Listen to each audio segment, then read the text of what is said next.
Halo, nama saya Yusire Emilio, dan saya akan menjelaskan mengenai sumber-sumber hukum internasional. Berikut akan saya share slide untuk kalian mengikuti ya. Macam-macam sumber hukum internasional.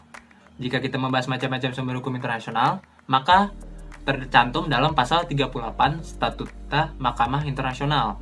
Pasal 38 Statuta Mahkamah Internasional senantiasa dijadikan rujukan pembahasan sumber-sumber hukum internasional. Dalam memutuskan sengketa internasional yang diserahkan pada kasus di Mahkamah Internasional, hakim Mahkamah Internasional dapat menggunakan, yang pertama, kita dapat menggunakan perjanjian internasional atau international conventions. Yang kedua, itu dapat menggunakan kebiasaan internasional atau international custom sebagai bukti praktek umum yang diterima sebagai hukum. Yang ketiga itu kita dapat menggunakan prinsip-prinsip umum hukum yang diakui oleh bangsa-bangsa yang beradab atau general principles of law recognized by civilized nations. Yang keempat itu ada putusan pengadilan dan doktrin atau karya hukum sebagai sumber hukum tambangan atau subsidiary. Nah, yang pertama kita akan membahas tentang perjanjian internasional. Perjanjian internasional itu menjadi instrumen utama pelaksanaan hubungan internasional antar negara. Yang kedua itu berperan sebagai sarjana meningkatkan kerjasama internasional antar negara. Yang ketiga itu perjanjian internasional merupakan sumber hukum terpenting pada era dewasa ini.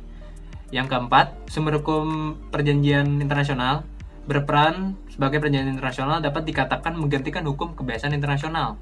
Nah, syarat terpenting dari perjanjian internasional ini harus tunduk terhadap rezim hukum internasional. Jika tidak, maka tidak dapat dikatakan sebagai perjanjian internasional. Nah, kaidah hukum dalam perjanjian internasional ini ada dua, yaitu ada treaty contract dan ada lawmaking treaty.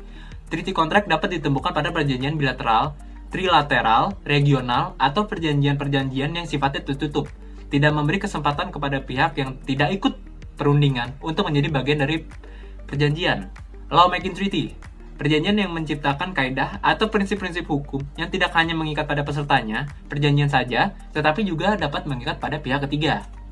Nah, yang kedua itu kita akan membahas tentang hukum kebiasaan internasional. Hukum kebiasaan internasional menurut Dixon adalah hukum yang berkembang dari praktek kebiasaan negara-negara. Yang kedua, hukum kebiasaan internasional adalah sumber hukum tertua dalam hukum internasional. Yang ketiga itu, hukum kebiasaan internasional atau customary harus dibedakan dengan adat istiadat atau usage atau kesopanan internasional, international community, ataupun persahabatan atau yang disebut dengan friendship. Yang ketiga itu kita akan membahas tentang prinsip-prinsip hukum yang diakui oleh bangsa beradab.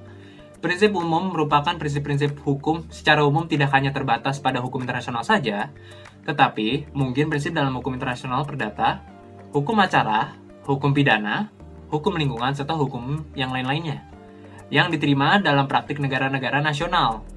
Nah, beberapa prinsip tersebut antara lain ada good government, clean governance, pacta sunt servanda, ada good faith, ada res judicata, ada nullum delictum nullua puna leginali, ada nebis in idem, dan ada recto active. Itu beberapa yang ada prinsipnya. Nah, yang keempat itu kita akan membahas tentang putusan pengadilan. Putusan pengadilan dikatakan sebagai sumber hukum tambahan karena sumber hukum ini tidak dapat berdiri sendiri sebagai dasar putusan yang diambil oleh hakim. Putusan pengadilan hanya dapat menggunakan untuk memperkuat hukum yang ada di atasnya saja. Putusan pengadilan tidak menciptakan hukum, dan putusan pengadilan hanya mengikat para pihaknya dan hanya untuk kasus tertentu saja. Nah, yang kelima kita akan membahas tentang karya hukum. Karya hukum atau doktrin merupakan sumber hukum tambahan atau subsidiar. Meskipun badan hukum dan tidak mengikat, banyak karya hukum yang berperan sebagai perkembangan hukum internasional. Contohnya, seperti pendapat Gizel tentang zona tambahan yang diikuti banyak pakar lain. Akhirnya, ini menjadi hukum kebiasaan internasional. Dan yang terakhir, kita akan membahas tentang putusan organisasi internasional. Putusan organisasi tidak ditemukan dalam daftar sumber hukum pasal 38 ayat 1 Statuta Mahkamah Internasional. Putusan yang menyatakan organisasi sebagai subjek hukum internasional baru lahir pada tahun 1949.